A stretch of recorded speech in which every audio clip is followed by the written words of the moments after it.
Alright guys, today I want to talk about completing the square. So this is a really useful technique. It's great when you have a quadratic and you want to go from standard form into vertex form. So you might think, well, why would I want to do that? Well, one reason is, well, standard form is great for finding the y-intercept, and it's pretty good for finding the x-intercepts.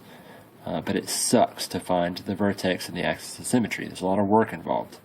So if you have it in vertex form, well, finding the vertex takes all of 1 second.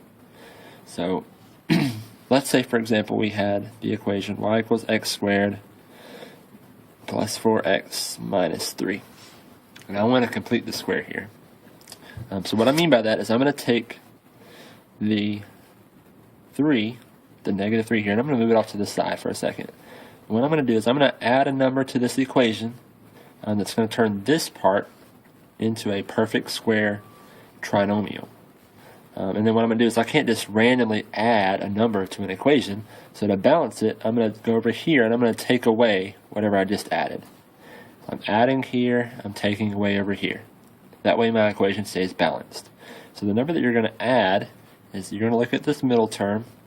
You're going to take half of that number, which in this case would be 2, and you're going to square it. In this case that would be 4.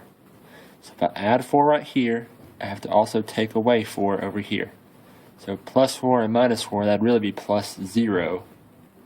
So I haven't added anything to my equation really, I've just rewritten the way it is.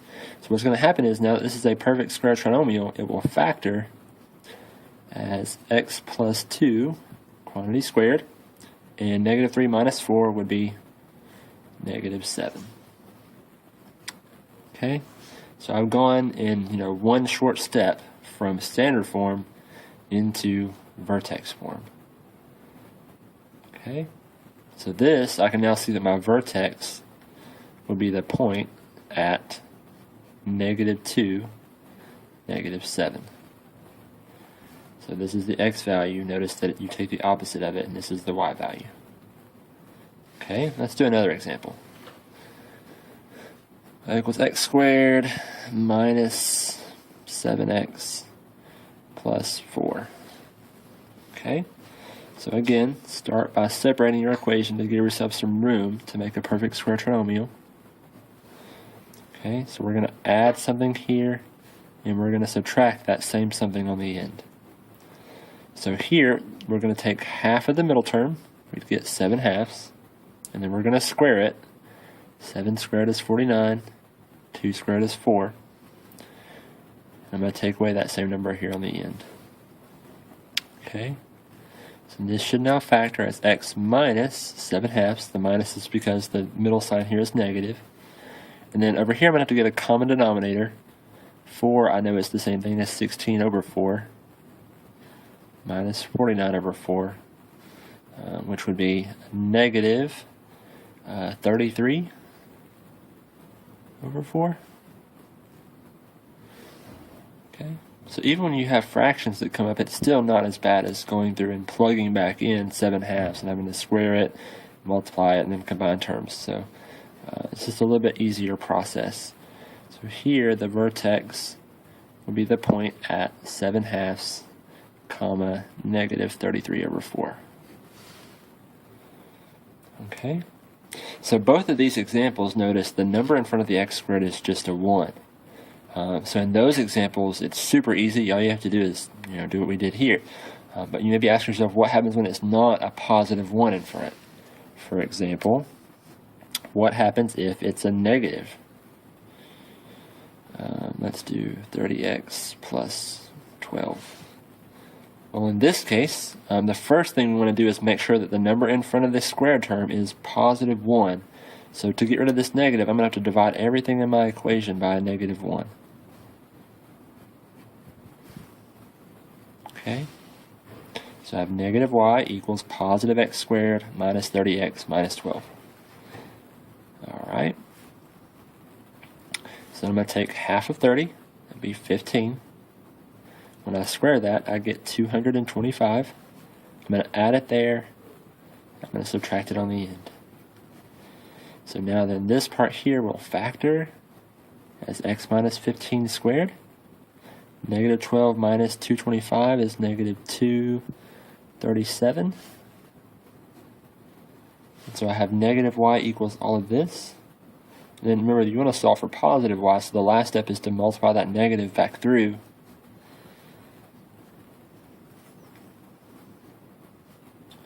Like this. So your final answer would be y equals negative quantity of x minus 15 squared plus 237.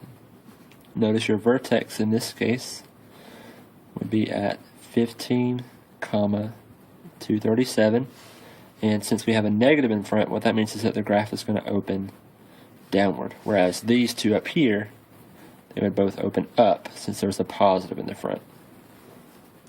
Okay? So that's what you do if you have a negative. Now let's do two more examples here that have numbers in front. So I'm going to show you how to handle those. Okay, so here what we're going to do is we have to make sure that the x squared just has a positive and 1 in front. So I have to divide everything in my equation by 2. Okay, so I get y over 2 equals x squared plus 8x minus 15 halves. Okay, so then I look at my middle term. I'm going to take half of that, which would be 4, and square it.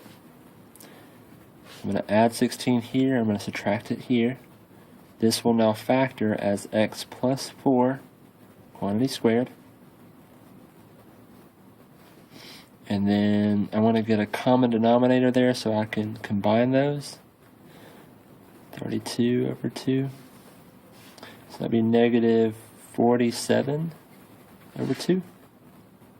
And then the very last thing you want to do is go back and try to solve for y. So here we'd have to multiply everything in our equation by a positive 2. We end up with 2x plus 4 squared minus 47. So your vertex would be at negative 4, negative 47. Your graph is going to open upward, and it's also going to have a vertical stretch by 2, meaning that normally when you're graphing, you would plot your vertex and you would go over 1, up 1 to get to a point on the graph. And then to get to the next point, you'd go over 2 from the vertex and up 4, because 2 squared is 4. Or you go from the vertex, you can go over 3 and up 9. So this is what you would do normally if we didn't have a 2 there. What the 2 does is it multiplies all of your y values, all the amounts you go up by 2. So in this graph, when we go to graph it, we're going to plot our vertex at negative 4 and negative 47. Then we're going to go over 1 and up 2 from the vertex to get to a point. Or over 2 and up 8 to get to a point. Or over 3 and up 18 to get to a point. And then we can use the axis of symmetry and reflect over and get other points on the graph. Okay?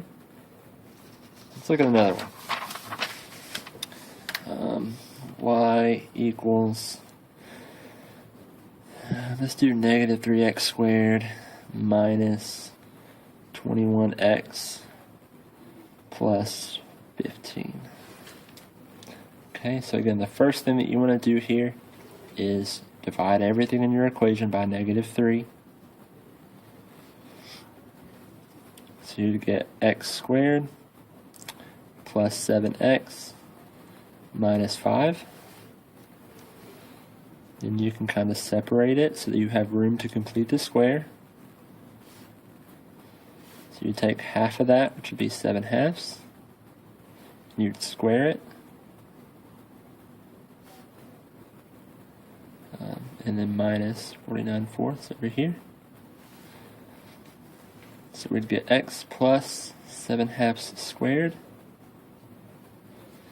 And then get a common denominator so that you can combine those.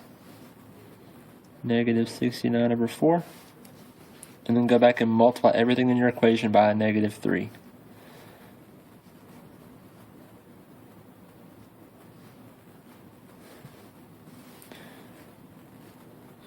and 69 times 3 is 207. Okay, so this graph is going to open down because the number in the front of here is negative. The vertex is going to be at... Alright, my bad, there was a student that walked into my room, needed some help. So your vertex here would be at negative 7/2, comma negative 207 over 4. You'd have a vertical stretch by 3. So you don't have a vertical stretch by negative 3. A lot of students will get that confused. The negative, all that does is it tells you that your graph is opening down. It's like a, if you're going to describe the translations of this, that negative would be called a reflection over the x-axis. So it's not part of the vertical stretch. Okay. I do want to show you one more thing. So looking at the same problem here, another method that some teachers will teach is rather than dividing everything by negative 3, what they'll have you do is they'll have you factor the negative 3 out of just those first two terms. So you leave the 15 alone, you don't move anything to the other side, it's just like this. So we're going to complete the square here. You're still going to get, we'll take half of this would be 7/2, square it, and you get 49 over 4. And it's positive there. And then this is what I don't like, is that you have to remember that you're not subtracting 49/4, but you're subtracting negative 3 times that. So you're really going to be adding 3 times 49 over 4 to the end, which gets confusing to me. I prefer to do it this way, as long as you remember to not make mistakes like what I did, and when you multiply by a negative 3, you remember to change your sign. So just as a reminder that even though you can be really good at something, it's easy to make mistakes. So like I did here, I have a degree in math, I still messed up. Always go back and check your answer. And always remember that there's usually another way to do a problem. So like in this case, I could have solved it and got the exact same answer using a different method here, which is what some teachers will teach you to do.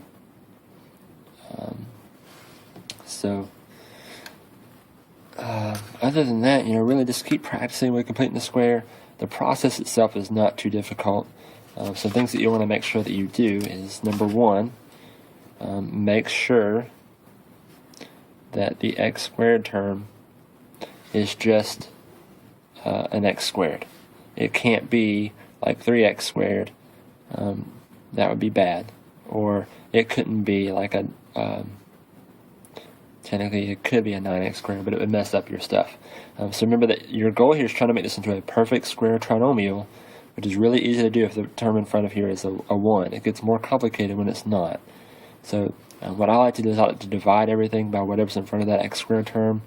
If you would rather factor it out of the first two and do it that way, that's fine. Then the next step is to take half of your b term, your b coefficient, and square that number. We'll call that d. And then you're going to add d and subtract d from the same side. Okay, and step 3 is to factor your perfect square trinomial that you should have now. PST, perfect square trinomial. And then, just kind of simplify it. So what I'll do is I'll go back, and if I divide it by something up here, I'll end up multiplying it in the last step. So the process is not hard at all. It's the fractions that you have to deal with that can get complicated. So just keep practicing it. If you have any questions, feel free to leave a comment below. And that, good luck.